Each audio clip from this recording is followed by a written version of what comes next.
Forest guard ने महिला one मित्र से की अभद्रता, घटेगा अधिकारियों का कैडर, मौसम को लेकर अलर्ट हुआ जारी। इन सब के अलावा और भी बहुत कुछ रहेगा इस बुलेटिन में। आप देख रहे हैं इनॉक्स न्यूज, तो आइए जानते हैं अब तक की बड़ी खबरें।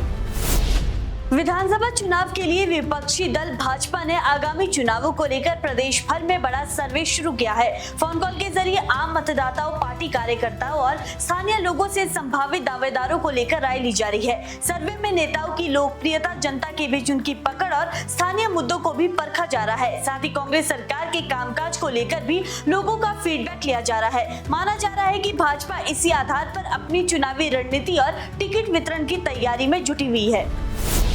हिमाचल प्रदेश हाईकोर्ट ने अनुबंध पर तैनात सीनियर रेजिडेंट और ट्यूमर स्पेशलिस्ट डॉक्टरों को बड़ी राहत देते हुए संशोधित स्टाइपेंड देने के आदेश जारी किए हैं। कोर्ट ने साफ कहा है कि केवल भर्ती प्रक्रिया के आधार पर डॉक्टरों के साथ भेदभाव नहीं किया जा सकता।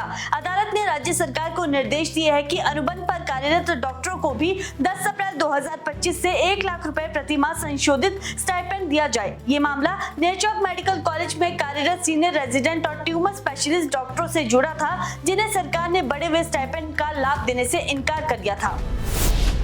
राज्य सरकार ने भारतीय वन सेवा कैडर में कटौती का प्रस्ताव केंद्र सरकार को भेज दिया है। वर्तमान में प्रदेश में आईएफएस अधिकारियों की संख्या 114 है, जिसे घटाकर 83 करने की तैयारी है, यानी करीब 31 पद कम किए जाएंगे। सरकार का तर्क है कि वन विभाग में अफसरशाही कम कर फील्ड स्टाफ जैसे वन रक्षक और आरओ की संख्या बढ़ाई जाएगी। प्रस्ताव के तहत अब हर जिले में एक ही डीएफओ तैनात करने की योजना है, जबकि बड़े जिलों और वाइल्ड लाइफ सेंचुरी के एरिया में 2 डीएफओ रखे जा सकते हैं। जिला सोलन के चर्चित कसौली दुष्कर्म मामले में पीड़िता अब हिमाचल हाईकोर्ट पहुंच गई है। कसौली कोर्ट द्वारा मामले को दोबारा खोलने से इनकार किए जाने के बाद पीड़िता ने हाईकोर्ट में याचिका दायर की है।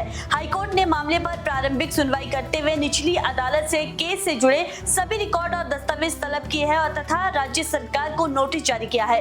दरअसल ये मामला हरियाणा भाजपा के पूर्व प्रदेश अध्यक्ष मोहन लाल बड़ोली और गायक रॉकी मित्तल से जुड़ा है। महिला ने आरोप लगाया था कि जुलाई 2023 में कसौली एक होटल में नौकरी और मॉडलिंग का झांसा देकर उसके साथ दुष्कर्म किया गया। हिमाचल प्रदेश में सिंथेटिक ड्रग्स के बढ़ते खतरे को रोकने के लिए पुलिस पीआईटी एनडीपीएस एक्ट के तहत लगातार सख्त कार्रवाई कर रही है। प्रदेश भर में इस साल अब तक 176 आदतन नशा तस्करों को चिन्हित कर प्रिवेंटिव डिटेंशन के तहत जेल भेजा गया है। सबसे ज्यादा कार्रवाई जिला शिमला में हुई है, जहां पिछले 5 महीनों में 40 नशा तस्करों को जेल भेजा गया है। वहीं बीबीएन में 24, नूरपुर में 18, सिरमौर और कांगड़ा में 16, सोलन में 15 और कुल्लू में 13 तस्करों पर कार्रवाई हुई है। वहीं कई मामलों में आरोपियों की डिटेंशन अवधि 3 महीने से बढ़ाकर 6 महीने तक की गई है। धर्मशाला वन डिवीजन की लपियाना वन रेंज में महिला वन मित्र के साथ 27 मई को अभद्र व्यवहार और हाथापाई की गई, जिसमें महिला वन मित्र को मामूली चोटें भी आई है। वहीं विभाग ने आरोपी फॉरेस्ट गार्ड को सस्पेंड कर दिया है और उसका हेडक्वार्टर डिवीजन से बाहर तय कर दिया गया है। वहीं वन विभाग ने भी मामले की गंभीरता को देखते हुए विभागीय जांच के आदेश जारी कर दिए हैं। इसी के साथ मामले में पुलिस ने एफआईआर दर्ज कर आगे की जांच शुरू कर दी है।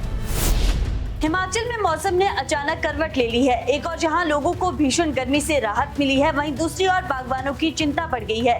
मंडी और शिमला के ऊपरी इलाकों में तेज बारिश के साथ भारी ओलावृष्टि दर्ज की गई। करसोग क्षेत्र के डींग और कथेड़ सहित शिमला के रोहडू और नावर घाटी में ओलावृष्टि से सेब की तैयार फसल को भारी नुकसान की आशंका जताई जा रही है। वहीं मौसम विभाग के अनुसार पश्चिमी विक्षोभ सक्रिय है, जिसके चलते अगले 24 घंटों तक प्रदेश में मौसम खराब बना रह सकता है। साथ ही तापमान में गिरावट की संभावना भी जताई गई है।